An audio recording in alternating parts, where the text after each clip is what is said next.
जगह नहीं है। बट बैंक ऑफ बड़ौदा में ये मर्जर के बाद जो 3-4 बैंक्स का मर्जर हुआ है उसके बाद वो काफी पॉजिटिवली प्लेस्ड है, और ग्रेजुअली वहाँ जो इम्प्रूवमेंट आती है वो यहाँ भी दिखनी चाहिए। इसके अलावा जो दूसरा बैंक पे मैं पॉजिटिव हूँ वो इंडियन बैंक है। वहाँ मुझे लगता है एसेट क्वालिटी कंसर्न्स नहीं है, तो वहाँ भी लगातार आने वाले समय में और इम्प्रूवमेंट देखने मिल सकती है। इलाहाबाद बैंक का जो मर्जर किया है उसको जैसे जैसे वो सिनर्जाइज करते हैं और ऑपरेशनल एफिशिएंसी इंप्रूव करते हैं, वो सब प्ले आउट करना चाहिए। दोनों बैंक्स में अच्छी खासी मूवमेंट हो गई, बट अभी भी मुझे लगता है ये दोनों बैंक्स में और स्पेस बचती है। देना और विजया बैंक मर्ज हुए थे बैंक ऑफ बड़ौदा में, और पिछले क्वार्टर के नंबर्स के बाद इसमें एक वन वे तेज़ी। इनफैक्ट पूरे बैंकिंग यूनिवर्स में सबसे अच्छे रिजल्ट प्राइवेट एंड पीएसयूज दोनों को अगर मिला दें तो पिछले क्वार्टर में बैंक ऑफ बड़ौदा ने दिखाए थे। तब वो स्टॉक का भाव था 125, और वहाँ से एक वन वे रैली 176 पर अब इस समय ये स्टॉक ट्रेड कर रहा है। तो ज़बरदस्त एक मूव यहाँ पर इस समय एक स्टॉक में आ रहा है।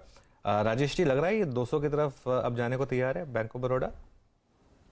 अनुज जी, देखिए जिस तरह से यहाँ पे पैटर्न बन रहे हैं, आप ये कह सकते हैं कि इसका बेस स्लोली एंड ग्रेजुअली ऊपर की तरफ शिफ्ट हो रहा है। फिलहाल अगर आप देखें तो इसका बेस बना है 170 पे, जो इसका 200 डीएमआई है। लेकिन यहाँ पे आप जो 200 का इमीडिएट टारगेट कह रहे हैं, थोड़ा सा मुझे लगता है कि यहाँ पे क्वेश्चन मार्क बनूंगा। लेकिन मेरे हिसाब से अगर आपको मोमेंटम प्ले करना है तो इसका जो नेक्स्ट पड़ाव है वो रहेगा 185 के आसपास। बैंक ऑफ बड़ौदा टेक्निकली 185 की तरफ बढ़ता हुआ दिखाई देगा। बुलिशनेस यहां पर क्लियरली है। इनफैक्ट क्रेडिट स्विस की भी एक रिपोर्ट आई है जहां पर उन्होंने साफ कहा है कि सरकारी बैंक दरअसल आउट परफॉर्म करते हुए दिखाई देंगे। नतीजे अच्छे हैं, ओवरऑल जो सिचुएशन है एसेट क्वालिटी की काफी इंप्रूव हुई है और वो सिलसिला जारी रहेगा।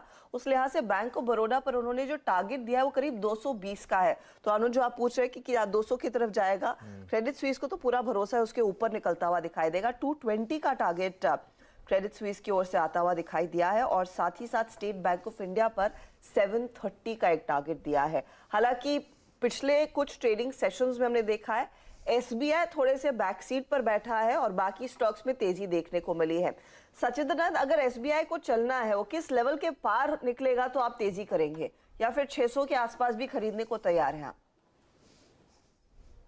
इनफैक्ट यहाँ पर एक काफी स्ट्रॉन्ग रनअप हमने ऑलरेडी देख लिया है काउंटर में। जिस तरीके से इसने एक बेस बनाया था 520 525 के आसपास, वहां से एक लगातार इम्पल्सिव मूव नजर आई थी, एंड वो मूव कहीं जाकर 625 के स्विंग हाई के बाद रुक चुकी है। तो मुझे लग रहा है यहाँ पर थोड़े से शॉर्ट टर्म चार्ट्स पे नेगेटिव डाइवर्जेंस के साइंस है, जिसके वजह से मुझे लग रहा है एक स्ट्रॉन्ग पुल बैक नेसेसरी है काउंटर में एक अच्छे सेक्युलर बुल रन को मेंटेन करने के लिए। तो एक हायर बेस की रिक्वायरमेंट है। तो मुझे लग रहा है इमीडिएट बेसिस पे लगभग 580 से 585 के आसपास की करेक्शन की एक्सपेक्टेशन होगी।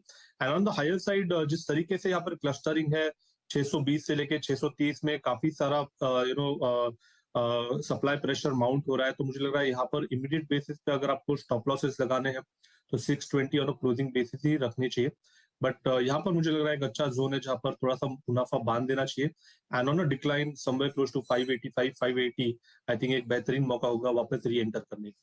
अच्छा, आज एक जो चीज़ मैं मेंशन करना भूल गया, एक्चुअली मुझे करनी चाहिए थी अजदा। आज दिन हो सकता है मेटल स्टॉक्स का। अगर आप देखें तो दो फैक्टर्स हैं। एक तो चाइना, जिस तरीके से एक बार जैसे चाइनीज़ मार्केट लेकर आई वापस, हैंगसेंग वापस ज़बरदस्त तेज़ी दिखा रहा है, शंघाई में भी मजबूती है, और मेटल्स इंडेक्स में एक अच्छा खासा मूव आया था, उसके बाद एक थोड़ा कंसोलिडेशन। अब ये जो इंडेक्स है वो करीब करीब within 2% of its 52 week high metals index, और ये इसमें एक ज़बरदस्त मूव ये दिखा रहा है। जैसे कल थोड़े से करेक्शन आई थी, इसमें करीब करीब 1% नीचे था ये, लेकिन आज चाइना की जो मजबूती है और जो डॉलर की जो हल्की सी वीकनेस है उसका शायद फ़ायदा मिल